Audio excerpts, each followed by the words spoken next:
Yo, what's happening, world? B Marsh Boxing back at it once again with another boxing video live from Minnesota, the Armory in Minneapolis.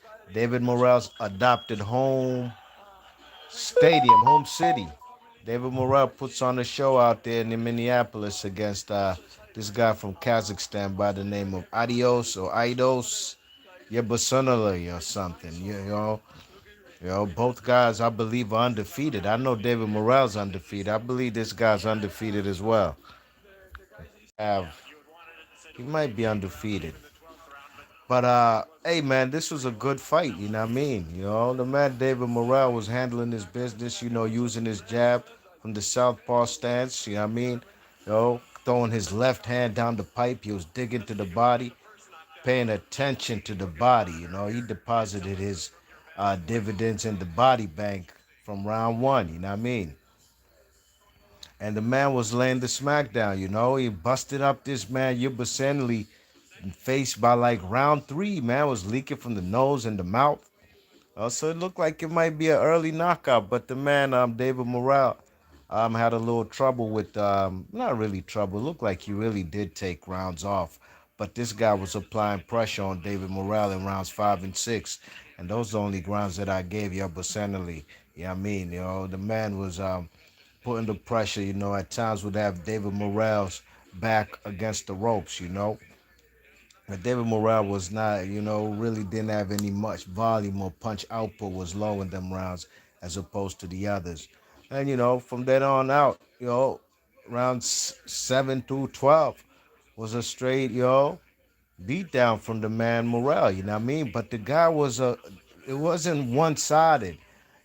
Morrell was winning rounds, but the Kazakhstan guy was putting the pressure on, and he kept coming forward, you know what I mean? And David Morrell at times would be very economical with his punch output, you know. And this is a guy who's coming into this fight, I believe, 7-0 with 6 KOs. But in the 12th round, man, he closed the show for sure, you know what I mean? No question about it. 15 seconds into round 12, he catches the man, boom, with the right hook, straight left hand, boom. Splashes the man all across the ring. The man, Adios Yerbossynuly, you know what I mean? That was the first knockdown in the fight, and Yerbossynuly got up, but he's not on good legs, and he was doing a whole lot of clinching. Tony Weeks had to stop it with 49 seconds and deduct a point from Yerbossynuly, who was doing excessive holding, blatant holding the man's arm so he can't punch. You know what I mean? And as the fight resumed, the man David Morrell started throwing punches and bunches, and the man's defense and legs wasn't there, man, and he got caught with a mean right hook. Boom. Slim hit the canvas. Tony Weeks, no need to even count. It's a wrap.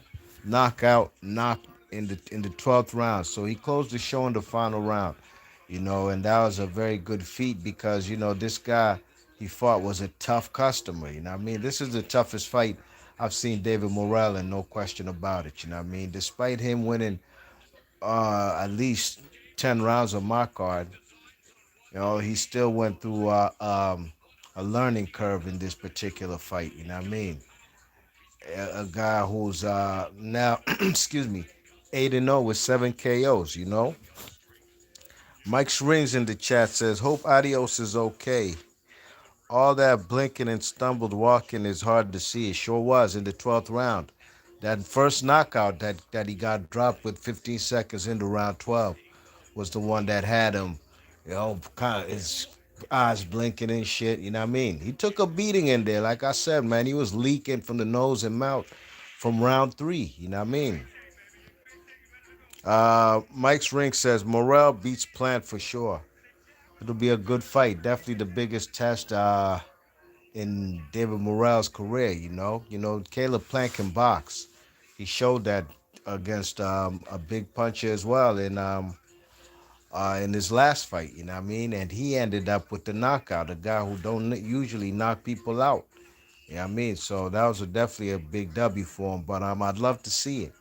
You know what I mean? But the man, Caleb Plant, has A fight lined up with David Benavidez. Long time. We should have got that fight a few years ago when they both had straps for a unification. We didn't get it, but here we are. Gonna get a domestic fight with no straps, but I'm sure it'll lead to a world title indication. So David Morrell holds some kind of Reggie belt. You know, that's what I call the regular belts that don't even mean nothing. But at the end of the day, they fast tracking him as they should. You know, has a good amateur background from Cuba. I don't think I ever seen him in any Olympics or anything. But here he is being trained by Ronnie Shields, a man that I respect, a guy who trained my guy Pernell Whitaker. You know, who was at least in his corner. You know what I mean? So Mike's Ring says, "What do you think of that Ukrainian who beat Gallimore?" Yeah, I didn't really see that fight. You know what I mean? You know, I caught the tail end of it, so I didn't really get to see the whole fight. To be honest, you know, I really came on, when for the second fight on the card. You know what I mean? So